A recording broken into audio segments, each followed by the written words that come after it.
So as we're getting started, if everyone could take a minute to rename yourself and make sure that you have your actual name in there, as well as if you want to include your pronouns and where you work. You can rename yourself. If you hover over your picture, there should be 3 dots. And if you click on those 3 dots, there's an option to rename. Part of our intention with these events is networking aspect as well, so you guys can connect with each other and learn different role model opportunities. So we want to make it easy for us to talk to each other during this event.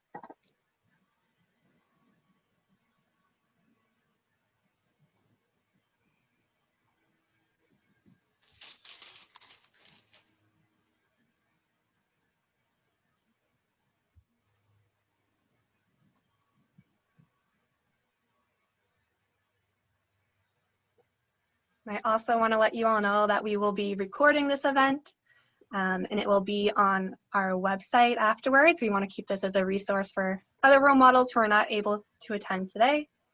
So while we would love for you to have your video on so we can see each other face to face, I want to let you know, so if you're not comfortable, feel free to turn your video off.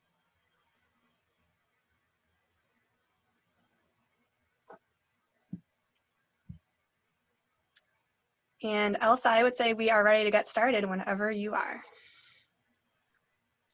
Thank you, Maura. Well, good morning, everybody. My name is Elsa Valle-Paz. I'm the Director of Origination and Energy Supply and Dispatch at SDG&E. I also serve as a board member for the Fleet and Science Center. And I want to start my opening remarks by welcoming everybody here today.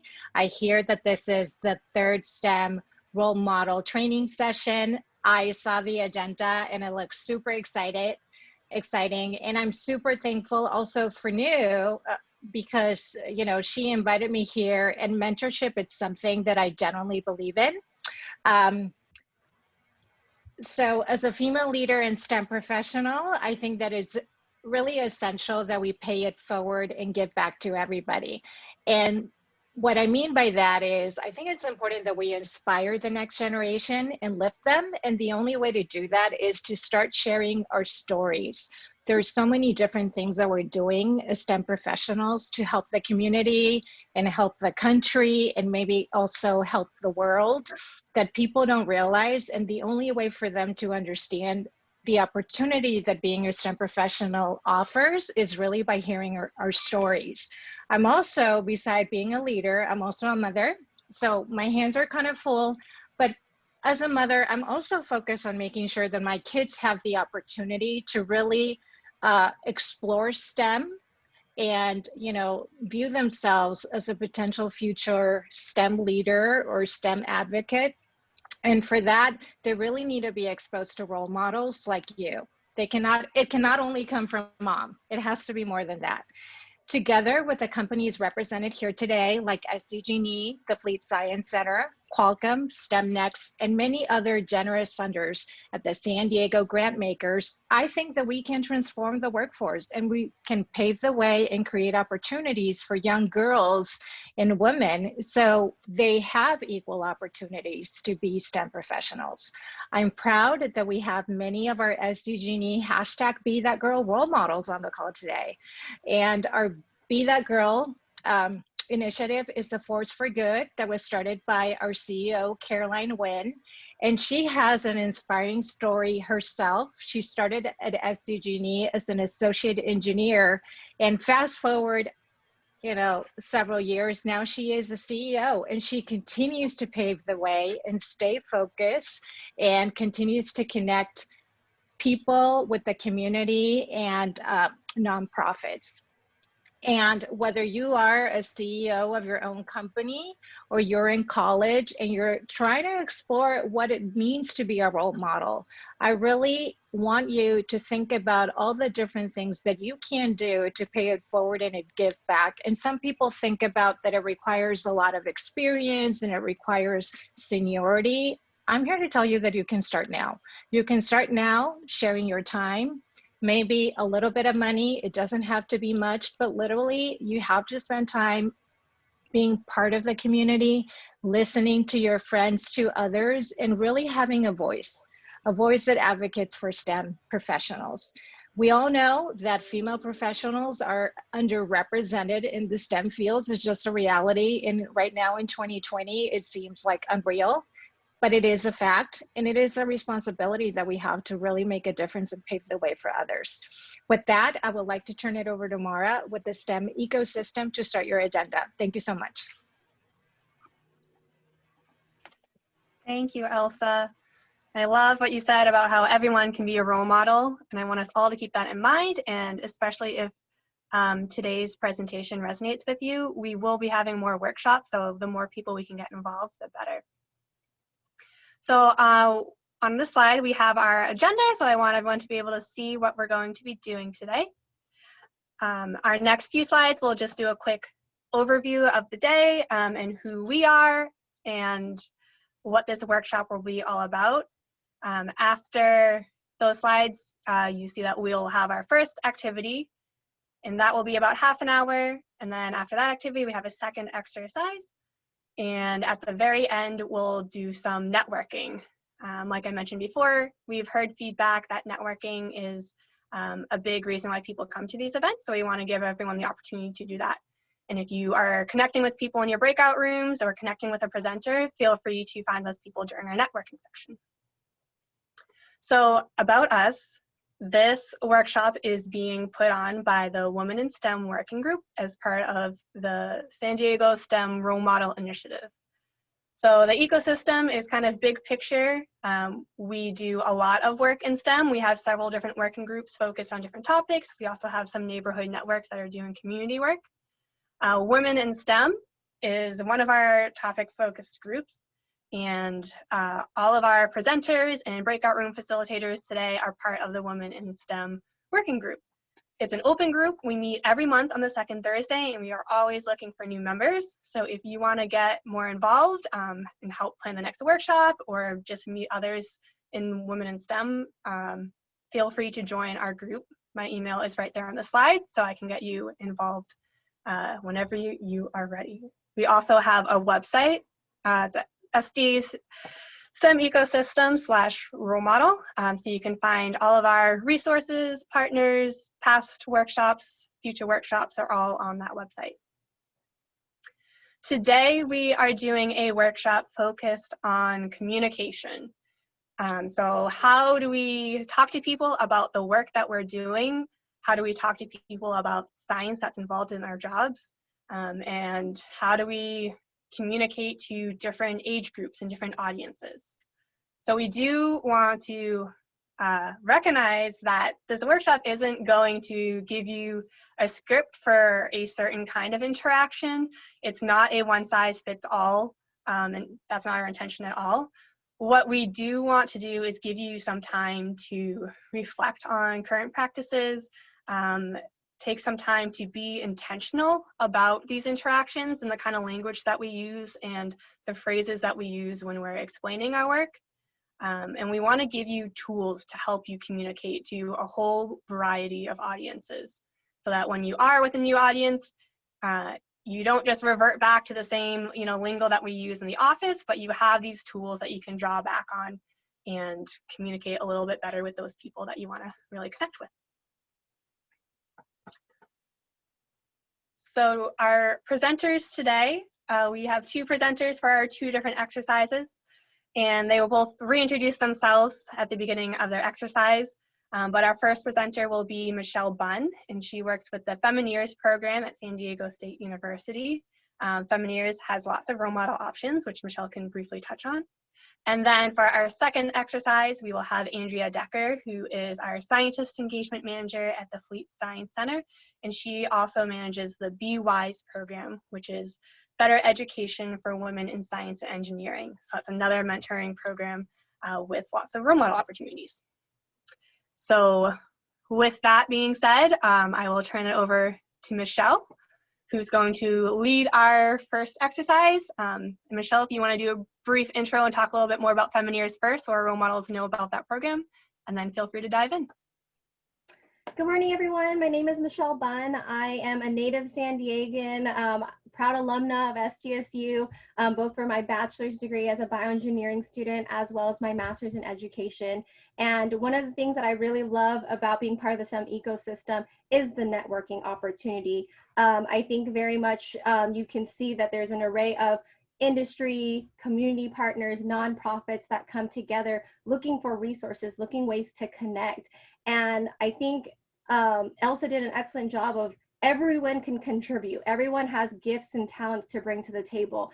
At SDSU, we are grant funded, and we get $0 from our university or our college. So when we talk about diversity, equity, and inclusion and its importance, there is no money that is being given to us to do that. So we look to partners, we look to connecting with people of what their time, their talents that they can bring in addition to some funding. And so when you try to figure out ways to connect with students through mentorship programs, it's definitely making these connections. And how does that translate? Through our Femineer program, for example, we realize, yes, it starts early. We want to inspire these kids at the K through 12 level, but then they don't just jump to working at SDG&E or Qualcomm or Northrop Grumman or, you know, other partners. They have the college, they have the community college pathways. So really strengthening that pipeline and being able to support them at all levels is important. So it's great to see that there are university and community college partners. There's some other educators that are on here that are part of our Women in STEM working group, because we all need to be at the table in order for these conversations to happen, for us to give each other feedback on how we can each support to truly give these students everything that they need to succeed. And so with this specific points of connection, it's really connecting. If you have just 30 seconds in an elevator, you have 1 minute, you know, in a grocery line, what is a way you can connect with someone? You see someone wearing a NASA shirt, how do you tell them, like, hey, I hope you're really, you know, working towards getting that education, you know, are you taking some, you know, physics or calculus classes? Have you, you know, checked out BWise?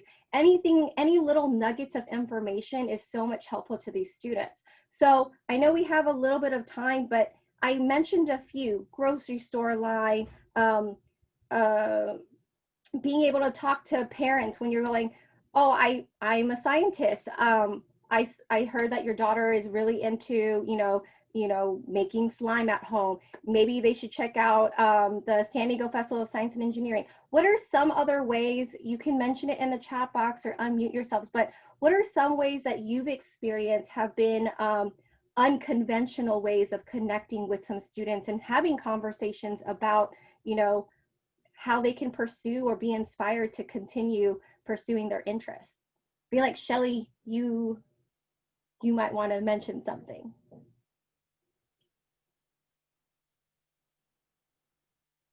Okay, maybe she just signed on. Some other options, I know during the holidays, during Christmas, when there's plenty of time for those awkward conversations, but sometimes even just asking your nieces and nephews, you know, how they're doing, and being able to talk about what is life like. I know at the airport, usually sometimes I'm always sitting next to somebody that wants to talk about, like, hey, what do you do? And being able to connect and walk away with some of those relationships or connections, and always wanting to follow up, which I think is the important part. So when you think about connecting and learning from each other, even from a student, sometimes they tell you really great amounts of information of, I feel the pressure from my parents of only taking AP courses because that's what's going to prepare me for an engineering or a science degree. And being able to tell them, at my school, we had very limited. It was only the top 5% of students that got to take AP courses. And look, here I am, a successful engineer, a successful female engineer. And being able to share personal stories, like Elsa mentioned, is very helpful. And it gives students a wider range of what does an engineer or a scientist looks like. I think even just looking at our facilitators right now who have their cameras on, you know, we've got Eric, who's an amazing ally, and just for people to see there's different ways people look, and different ways you can implement a science or an engineering degree and what you get to do with it. So with that being said, one thing that was brought up is people often assume that you have to operate through the deficit model. And that's believing that non-experts are better at explaining things. So sometimes plenty of you probably have attended professional development workshops. I know educators have attended professional development workshops that are, here's how to be a better teacher. Here's a better way to describe this scientific jargon to students. But it's not the scientist that is explaining that. It's not an engineer that's leading these activities. And so what students really connect with is the passion, the value, the purpose. And so this specific activity is going to give us some practice with that. So I'm going to actually do a practice round. This is what we're going to do shortly.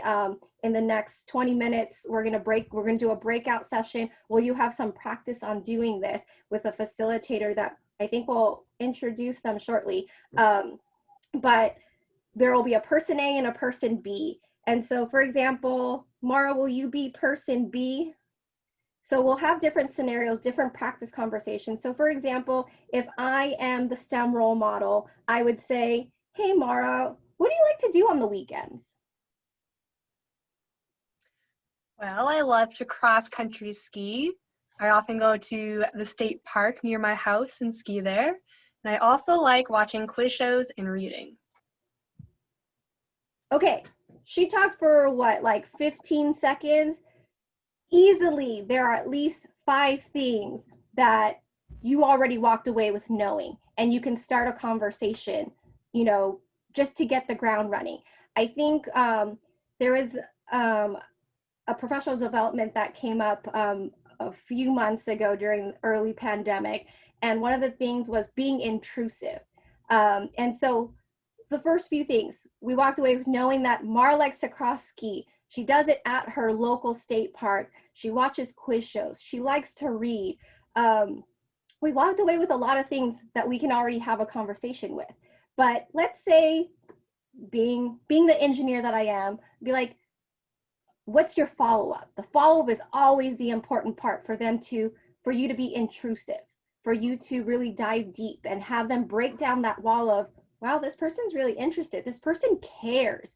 And it makes them break down their wall of going like, okay, Mara, that sounds really exciting. I actually, have always wanted to go skiing. Have you ever considered an engineering degree or an engineering career where you can actually design and build your own skis? Maybe even go the entrepreneurial route where you can start a business? It's that follow-up question. And it really breaks them to go like, wow, I can design my own skis. That's really cool. And one other point that we had learned in our previous STEM role model training was girls are more likely to go towards social. What's the impact? What is the purpose? And they really care. They really care. Like, I want to do something that makes a difference. I know easily for me, that was something that I wanted to do. And that's why I'm part of the Femineer program and our Women in Engineering program. And being able to tie that, understanding your audience. There's definitely a difference between talking to female students versus male students. There's a difference between, the age level. I think easily when we were planning this training, we're talking about jargon. Do you just go at it and just, tell them all of these engineering jargons that they may or may not know? Again, it's about reading your audience, knowing who your students are.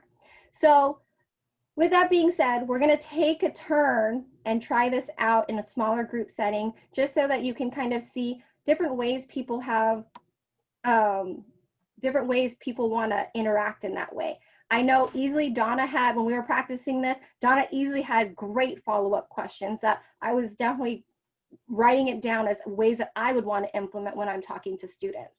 So I'm going to hand it back to Mara of how we can break into smaller groups. Awesome. Thanks, Michelle. I am working on building those breakout rooms right now. What I want to emphasize about this exercise is, it's called points of connection. So what we're really looking for is where can we connect with these people, even if it's not immediately science related. So think about that information that you heard from them. What did you learn? What did you learn from those interests? And what can you infer now that you have heard a little bit about what they like to do? Ooh, wait, Maura, can I interrupt you really quick? Yes, One thing please. I didn't mention is this isn't just points of connection or communication, it's also listening. I know that one of the things we wanted to emphasize is during this specific activity is giving that person B, your student, 45 seconds of uninterrupted attention where you're truly listening and not going like, oh, I really love skiing, Mara. You really listen so that you can really absorb what they're sharing with you. And I know that's tricky. We've done this. I've done a listening challenge with students and with our teachers and educators, and easily everyone wants to interrupt, even with the, oh yeah, I like that too. And it just changes the direction. So definitely consider that during the 45 seconds is listening also. Yeah. Give me 10 more seconds.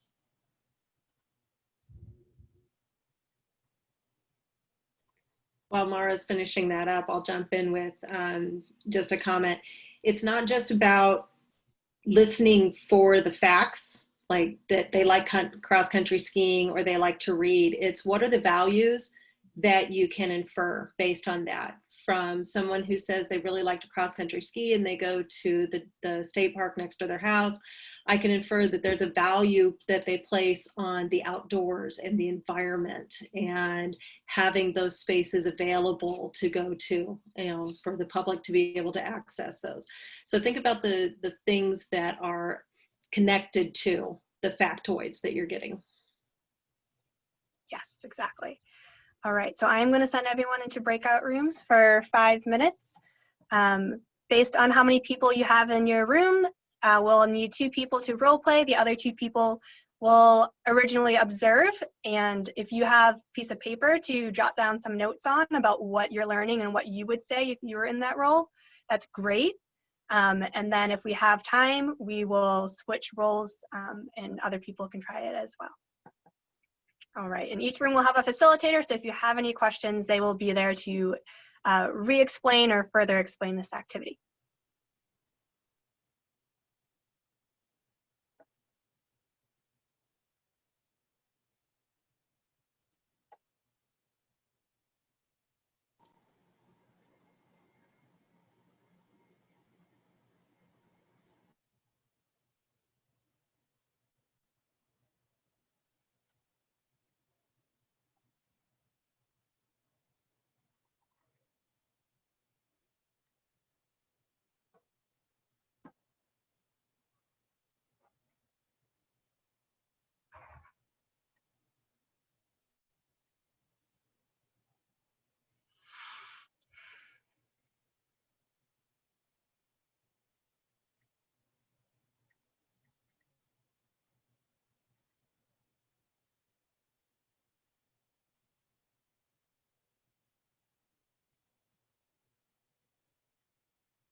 Hi, Alba.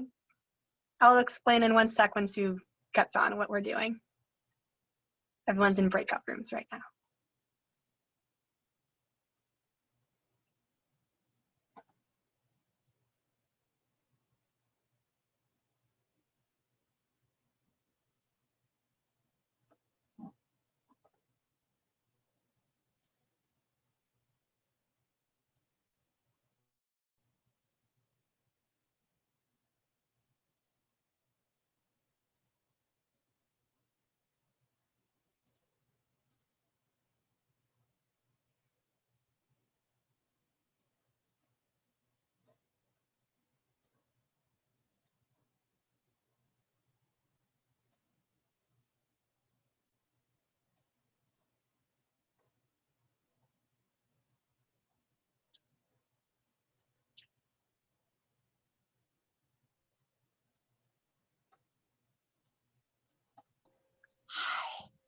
Hi. We've got like 30 seconds left in our breakout rooms. Perfect. That gives me just enough time to pull up my outline here. It's kind of hard when you rush from one to the next. Yeah. Now I have to think like, okay, what are we doing for this one? What am I supposed to do? So one thing, I sent you a text, but just before you start your part, if you could do like a super mini reintroduction of who you are and talk about BWise real quick so that they know that that's a role model opportunity. Okay, perfect. Sweet. So hold on, I'm doing the talk with your neighbor one. Okay. Yep. So we're going to do our reflection piece for this one, and then we'll move to talk to your neighbor. Okay.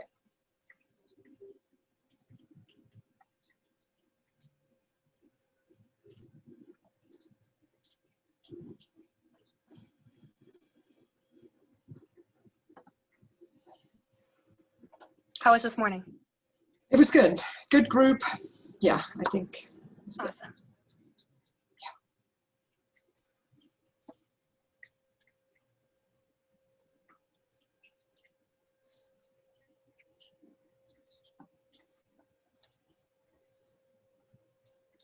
Welcome back.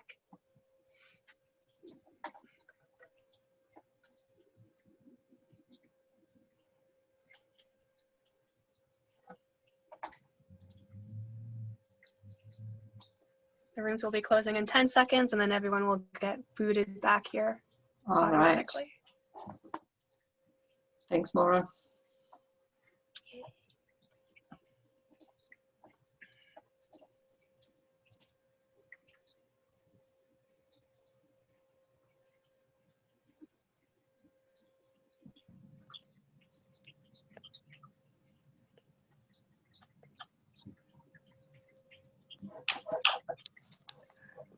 Welcome back, everyone. Eric, if you could reshare the slides, and we'll do a little group discussion and reflection.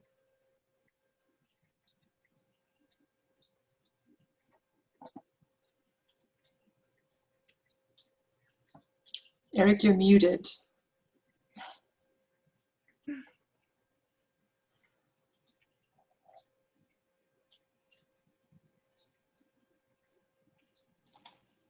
I think it's really good to practice this because it's awkward at first. And then, I mean, I'm in a break room. It's harder for me to do that. I can talk to a wall, but in the break room, it's harder when you're put on the spot. I think it's easier out in public. Nice, good reflection. Michelle, do you want to lead us through a little bit of a group discussion? Absolutely. I just wanted to give a few minutes if anyone in each of your individual groups wanted to share anything you might have learned or some suggestions that you kind of came across. I know Steve in our room, he shared a very, that's never been the way he asked the question of, would you rather go on a hot day? Would you rather go to the mall or somewhere else? And I chose neither and said I would rather go to the beach because it was free and it was an activity that I enjoyed. And he was like, there you go. See, like, questions don't have to be so intrusive. And were there any other good practices or examples any of you would like to share from your breakout rooms?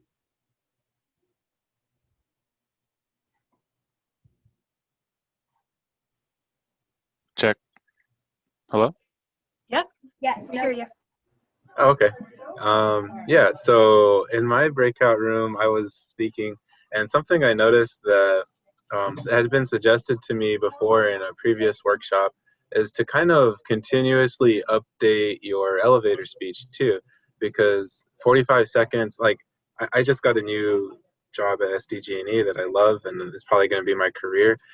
But at the same time, even within SDG&E, you can apply for new jobs, and so you can apply like within the company to get promoted.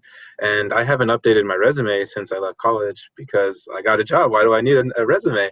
But that's one thing is that I've noticed myself when they told me, tell me about yourself in 45 seconds, I had no idea what to say because I stopped doing elevator speeches even in practice in my head. Yeah. I like that. I think that's very true. And again, I think um, it's easy to say like I'm an electrical engineer, but then within Joseph, what's your title at Right. SDG? So I'm an electrical engineer. I'm an associate engineer, I guess. Um, um, and yep.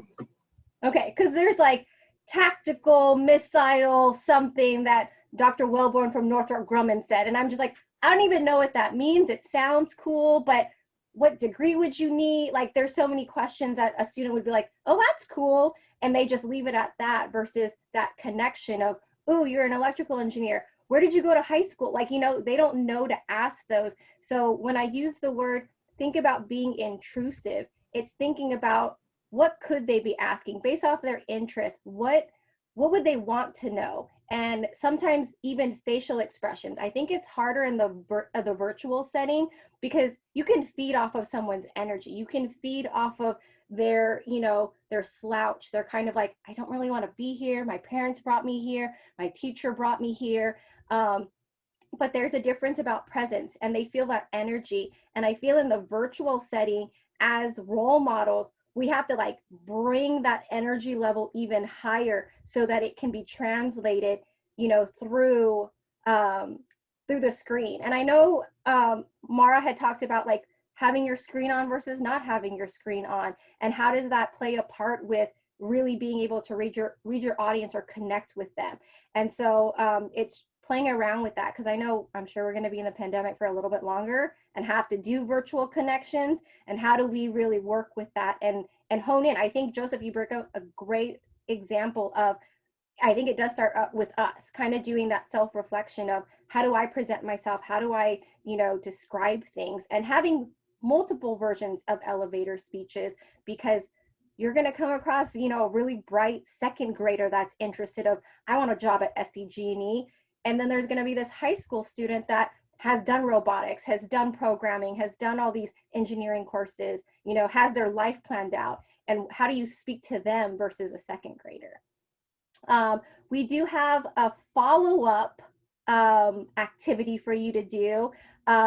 So we will be sharing with you a drive that has additional resources that you can consider.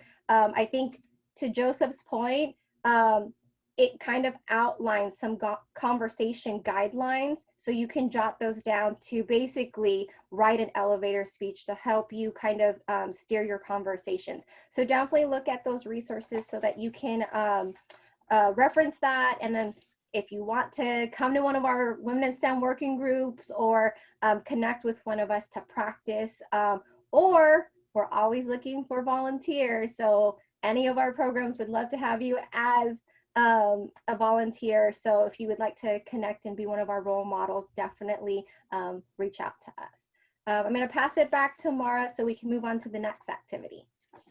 Yeah, so for this homework, or additional practice, we'd like you guys to try having conversations with people that are outside your research area to gain more understanding of what people might know about your field. And again, looking for those points of connection. So one other reflection question, I'm curious, like, how did it feel when you were sitting there listening for 45 seconds? What was that experience like for you all? Feel free to use the chat or unmute yourself.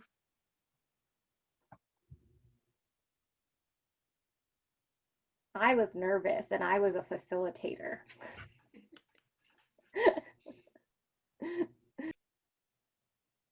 Yeah, I would say active listening is something that you have to focus on.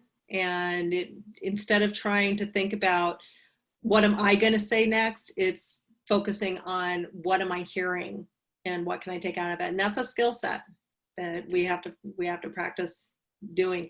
Something else I wanted to interject, when you are talking about your elevator speech, in order to connect with values with people and get people, give you something to connect with, rather than just saying that, in my case, I used to teach high school biology because I was really interested in working with students, particularly about DNA, because that was something that always fascinated me. Not just that I was a high school biology teacher, but why I was. And that gives other people a chance to connect with something that they might be excited about as well. Right.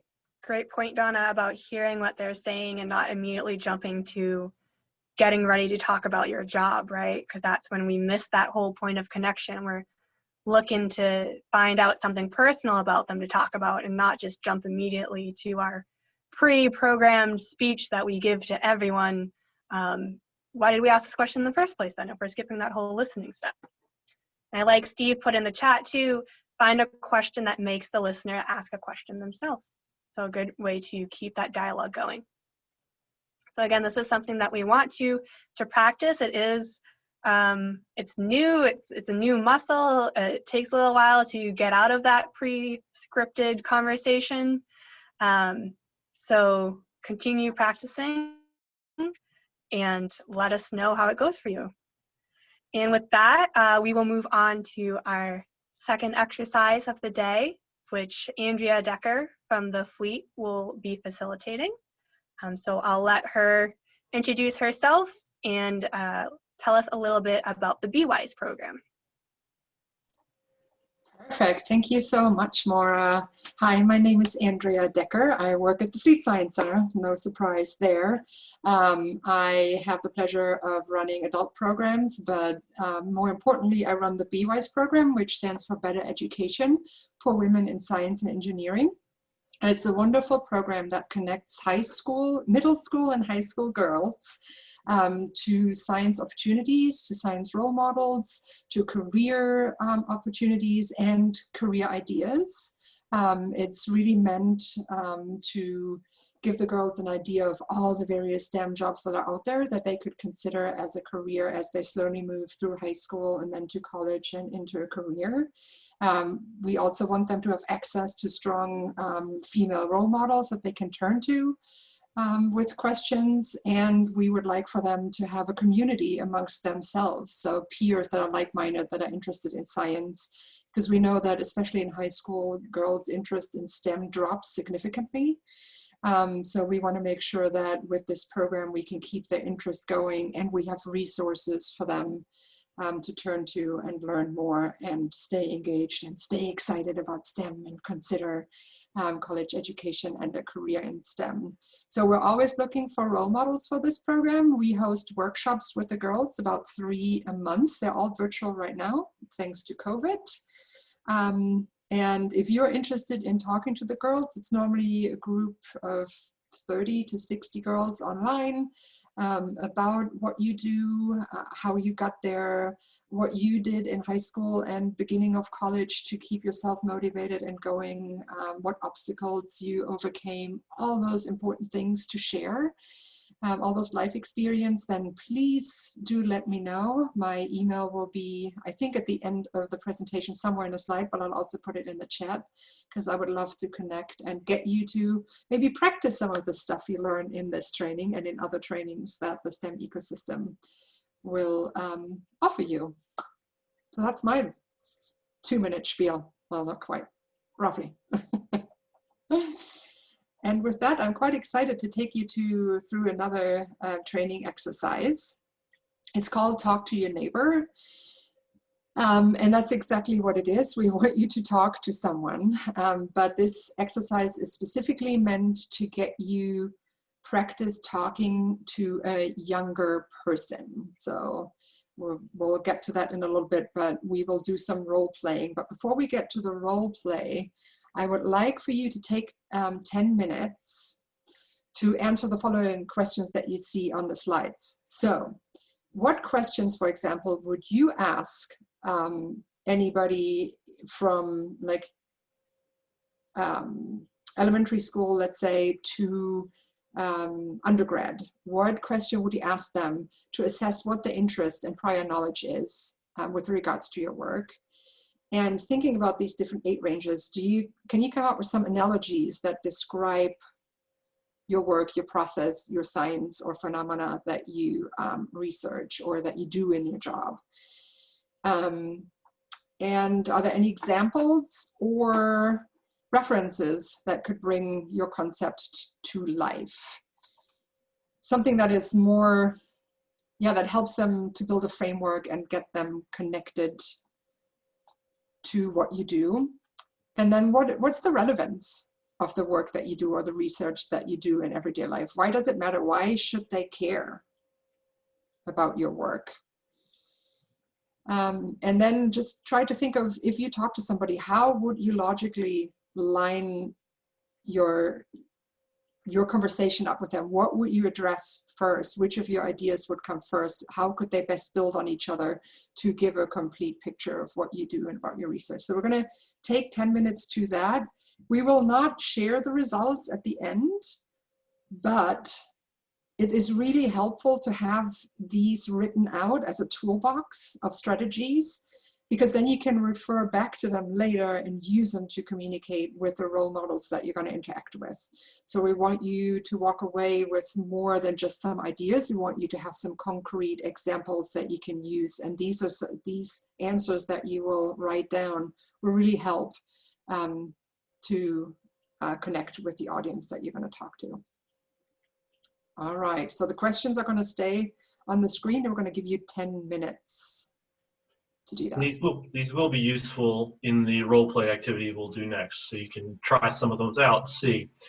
One of the things with analogies, you might think about what are experiences that people of different age groups you could expect that they would have. Right? That's helpful when you think about analogies, that they would have some connection to it. That's awesome. Thanks, Eric.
All right, we have about 4 more minutes left, just to let you know.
All right, 2 more minutes, and then we will move into the next part of the activity.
All right. Thank you so much for staying with us and taking the time to write these answers down for the questions. As we had mentioned, they should be a helpful tool in the future, but also, as Eric mentioned, for the activity that we will be doing now, because it's time to practice. Practice makes the master, so we want to give you some time to not only reflect, which we've just done, but we also want to give you some time to practice. All right, we're going to send you in breakout rooms again. And what will happen in those breakout rooms is we will need some volunteers, and we have a half an hour for this activity, so there should be enough time to switch the volunteers around so that everybody gets to practice different things.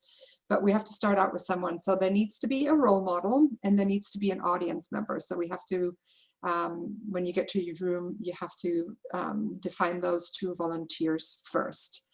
And the job of the role model is to talk to an audience member, we're calling that audience member, and talk to them about their job, their science in layman's term.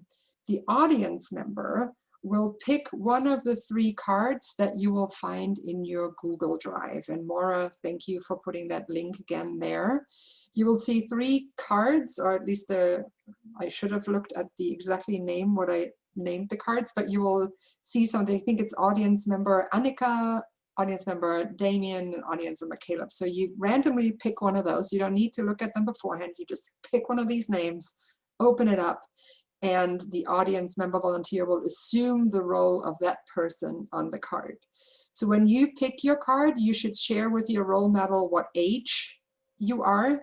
Every one of these 3 options has an age associated with that persona and some little background information about that person, because we want you, as I said, to assume the role on that card and then practice with the role model volunteer on how they could best talk to you, the audience member, the Damien, the Annika, or the Caleb that you will be.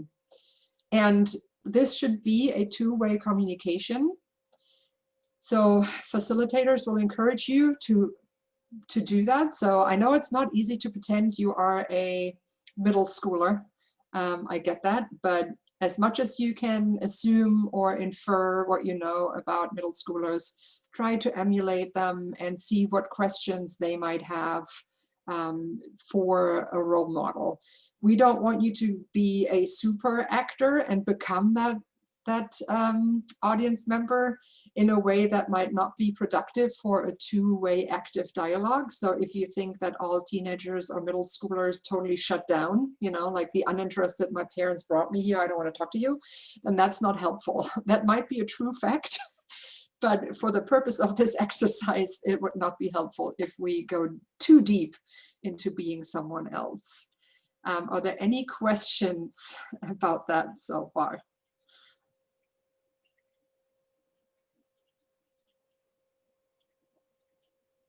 All right, so we will go, like I said, we have 30 minutes. Each conversation should about last 5 minutes, so we should have enough time for different pairs to go around so the role model can become the audience member and vice versa. And there should also be enough time to do some small group discussion around the exercise, what you've learned, what things worked, what things didn't work, so that you have some time to talk with your small group before we bring the experience back into the big room. Sound good? Then Maura, I would ask for you to work your magic and send everybody to rooms.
Great background, Beto.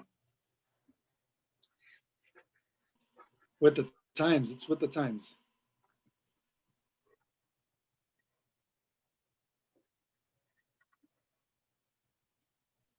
Well, some of those are awesome, Beto. I love those.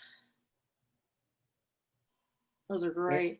Thank you, Donna. How's retirement treating you? I'm sleeping. What a concept. Oh my God. Well, that's a big smile you're wearing right now, I'll tell you. Can't believe you haven't talked about my hair. Everybody else who sees me is like, where's your hair? Looks good. You're embracing it. I love it.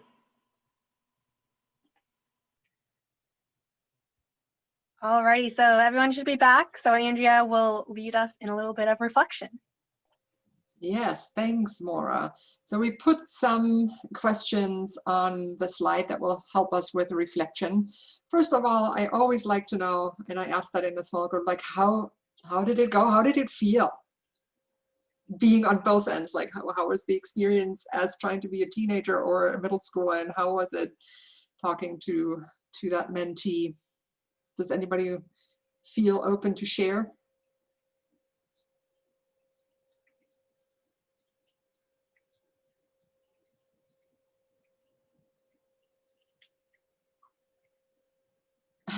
I'm going to call on my room. So Monique, I'm sorry, I'm going to volunteer you to kind of help us how it felt for you as the mentee.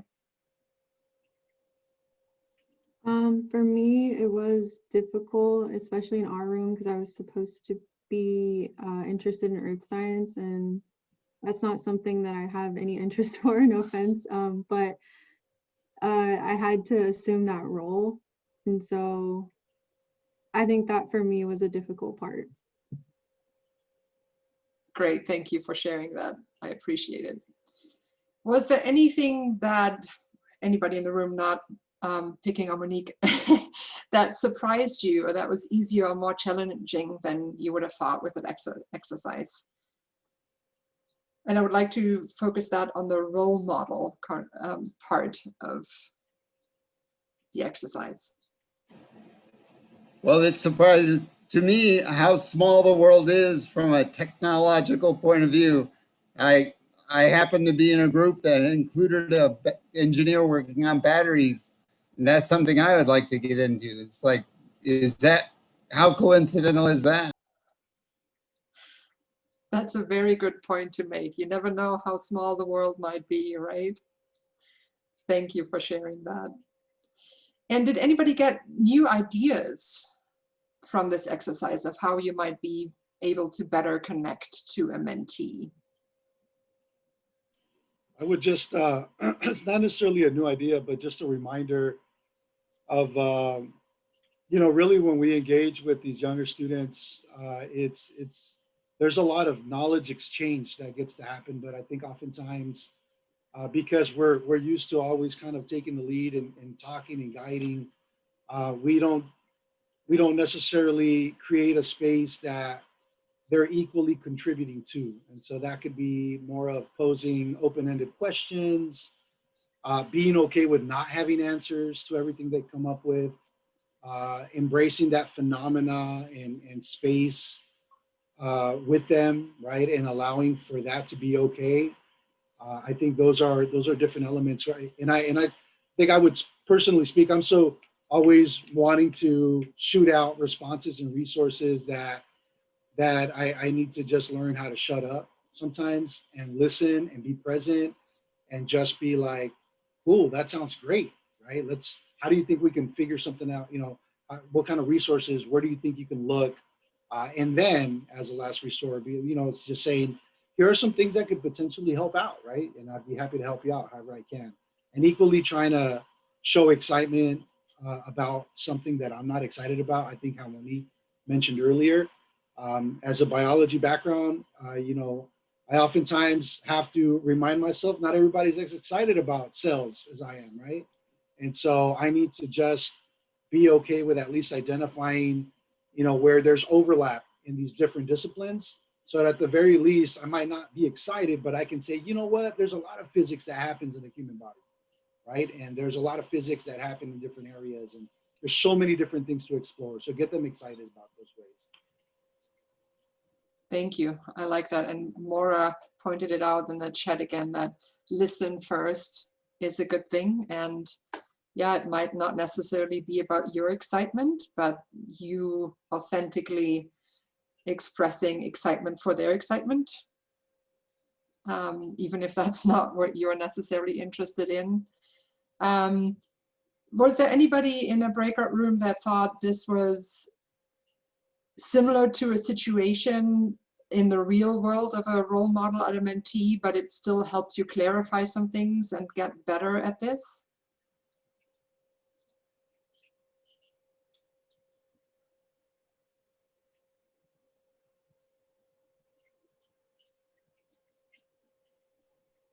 I'm going to call out the people in my room. Sue and Tiffany, you guys had some great comments in the room. I learned a lot that I probably talk too much, and I need to probably maybe focus a little bit more on listening, and then maybe relating to my student or my younger people, and to what I do to kind of get them more involved in the conversation, and perhaps help them with asking more questions if I get them more involved. So I learned that. Thanks to you, Donna. And I'm going to call out on Amanda and Mason from our breakout room. They did wonderful job. Yeah, I definitely, to emphasize the listening thing, I think as things get going and you listen to your mentee, you may get a little excited at some of the things they're saying, or you may relate to it. And as I think someone said earlier, you want to jump in and say, yeah. And it's hard not to just stop and fully listen and let them. I thought what someone just said a moment ago, how often do younger people, students, so on and so forth, have the spotlight to be able to talk about what they want to talk about, and just to listen to them and maybe take some notes and then follow back up with something that sparked something, and really just listen to what they're saying and then come back later on with what you wanted to say. Those are excellent points. Thank you so much for sharing. Yeah, and Steve says we need to encourage engagement. Yeah, that's, it's different in the virtual world. There's no doubt about that. I do wonder though, especially on a one-on-one conversation, even over Zoom, if you are present and be your authentic self, if you cannot in some way replicate the person-to-person meeting. Did anyone use any of the tools or analogies that they had written down during our 10 minutes of brainstorming?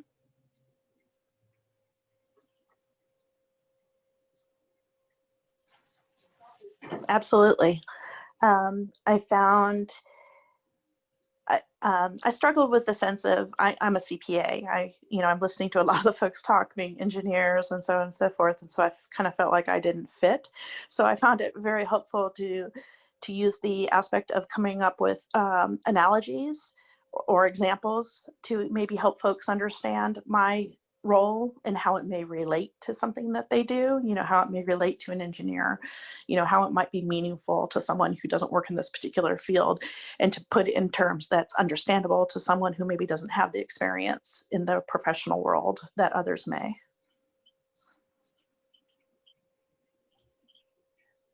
Perfect. Thanks for sharing that. And I'm glad to hear it's a useful tool. Hopefully you will use it in the future and continue to build on that. Andrea, I wanted to just point out one thing that in Yanette's group and my group, we had observed that they pointed out, like, we fumbled through some of those conversations, and being able to show that human side of it, that they're going to see your title, they're going to see you dressed up nicely, and they're nervous, you're nervous, and showing that human side is actually a great, a great way for the walls to kind of come down and kind of create that relaxed mode. So don't worry about if you fumble through the beginning, or if you throw in some humor into it. I think students need to see that you are a human. I think our first STEM role model, we talked about National Girls Collaborative Project mentioned that students really wanted to know, what's your favorite color?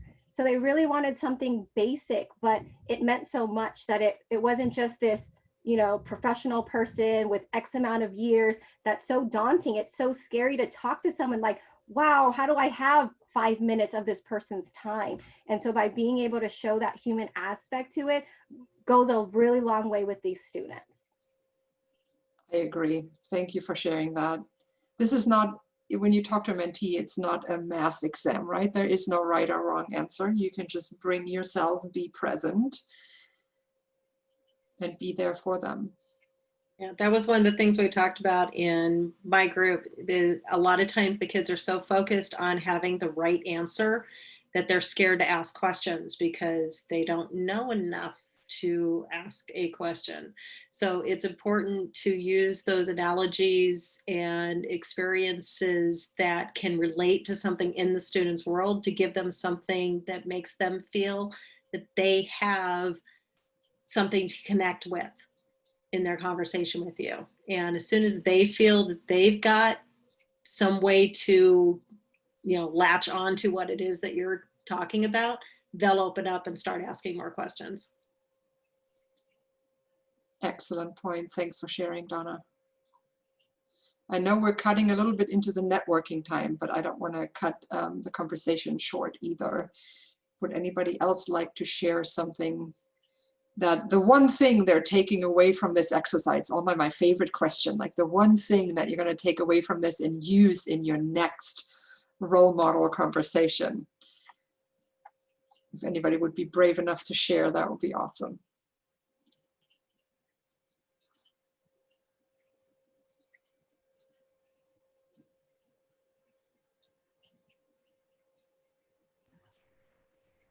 Mason? I think, like everybody was saying, the listening, that's probably what I'm going to take the most is, you know, you get so excited to talk about yourself, but, you know, you got to sit back and, you know, you can learn from somebody who's not an expert and see things in a different way. Excellent point. And thanks for sharing. Yeah, and we can learn from kids, believe it or not. It's a lot we can learn from them. We tend to forget since they have so much learning still to do themselves. But all right, then I will turn it over to Maura, who is gonna help us with some networking and wrap up. Thank you. And I just really want to thank you all for being here and making time for coming to this workshop.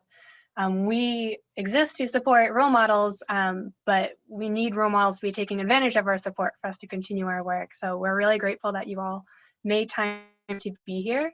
And with that being said, we want to continue having workshops and continue providing support. And we would really appreciate your help with filling out a feedback survey. So it's super brief, but we just want to know, did we do a good job? Was this relevant? Was it helpful? And what should we do in the future to continue to support you? So if you could fill it out, that would be awesome. And we will be ending this workshop with some breakout rooms. So this is just an opportunity to debrief and kind of process everything that you learned today, make sense of it all, maybe practice one last time. We will also have Andrea and Michelle will be here. If you're interested in learning more about BYs or Femineers, you can ask questions to them. If you're interested in getting involved in the Women in STEM working group or the STEM ecosystem, you can ask us as well. So I'm going to open up some breakout rooms, and if you have the updated version of Zoom, you can choose which breakout room you go into. Otherwise, if there's someone you want to talk further with, feel free to just shoot me a little message in chat and I can put you in whatever room you want. But thank you again so much for being here. We will send out a follow-up email with the survey as well. And yeah, feel free to spread the word and invite more of your friends and coworkers to become role models. Thanks.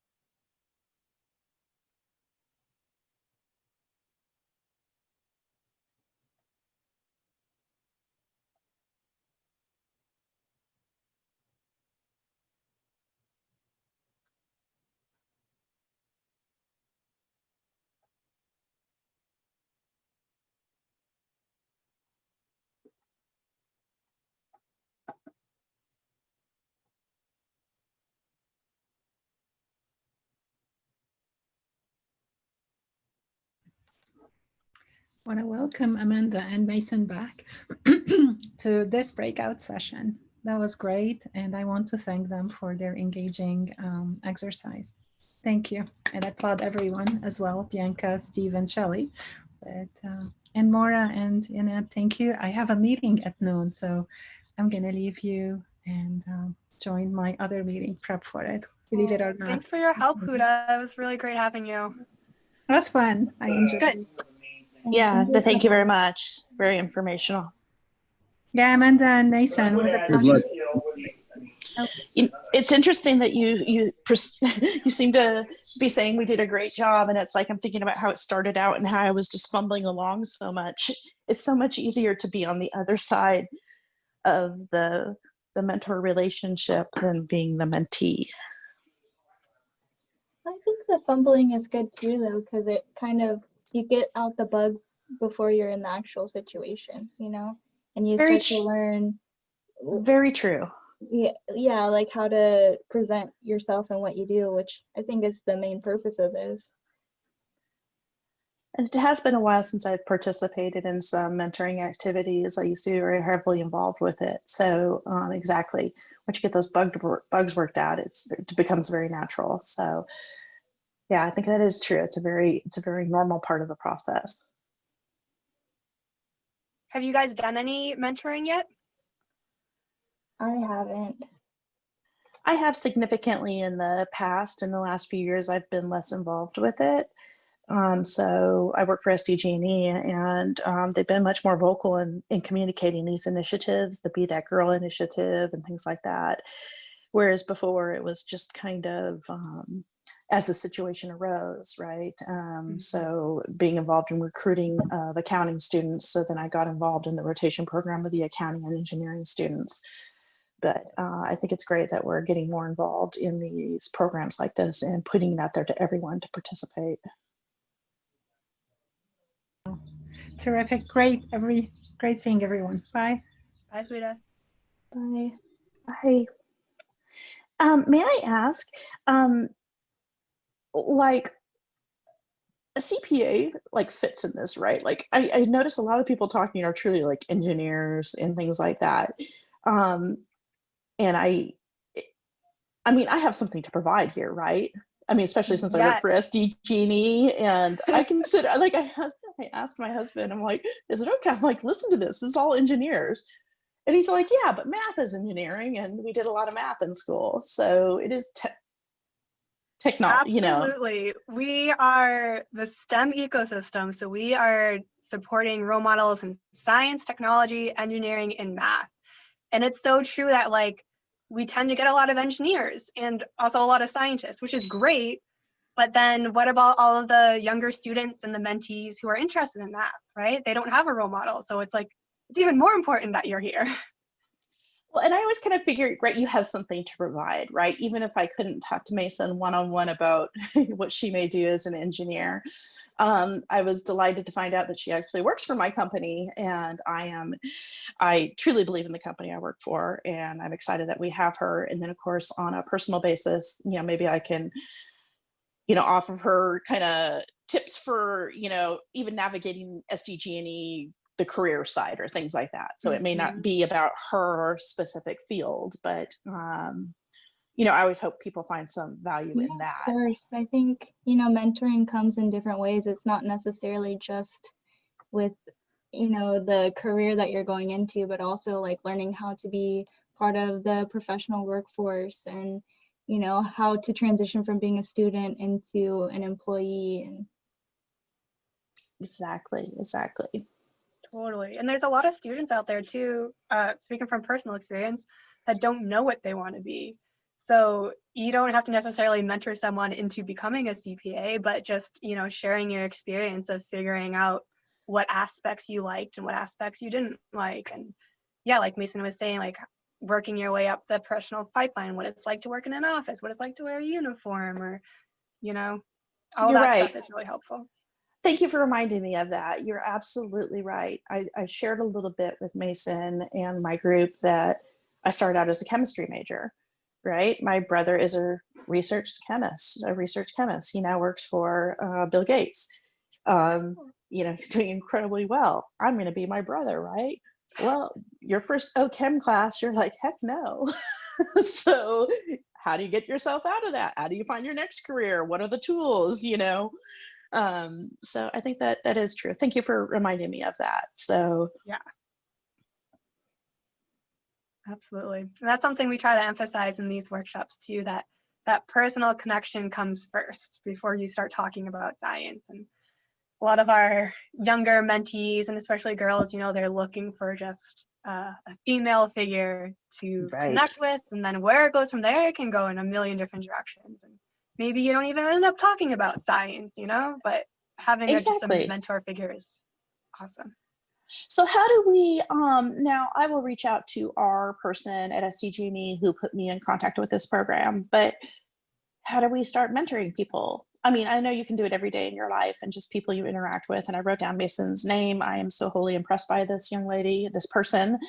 And, but how do we translate this into getting into a mentor-mentee relationship? Great question. There are a couple ways. One, there is a national database called FabFems. Have you heard of that at all? Nope. Okay, so FabFems, I think it's .org, is a database of role models, and you can sign up to be a role model and create a profile.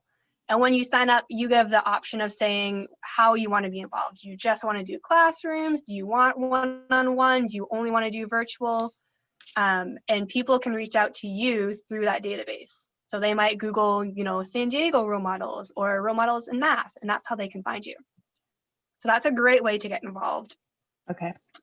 Another way is if you want to get involved in like a local program, that's where Andrea and Michelle come in. So they are in local nonprofits here in San Diego that ask for role models. The type of role model varies. Sometimes it is just like a presentation as opposed to a one-on-one. But on our website, which I'm putting in the chat, we list some partners. We have a spreadsheet linked on there for local STEM mentoring programs. So you can reach out to any of those that look interesting to you and see what opportunities they have as well. Awesome. Thank you so much. I didn't realize how much I missed this. I mean, I'm supposed to be doing spreadsheets for accruals, and all I want to do is find myself a new mentee. Yes. Absolutely. So I don't want to hijack the time or anything here, but I've noticed that in the beginning we had another person who was in our engineering rotation program from SDG&E. I mean, I guess I should contact with the gal who coordinated this. Like, who are the different SDG&E people who participated today? I have to do this on my phone because we're not allowed to use Zoom on our work computers. So I feel like I can't see so much. Gotcha. Yeah, so New Tran is our contact at SDG&E, and she helps with the Be That Girl initiative. So she sent me about 20 emails yesterday of everyone from SDG&E who signed up.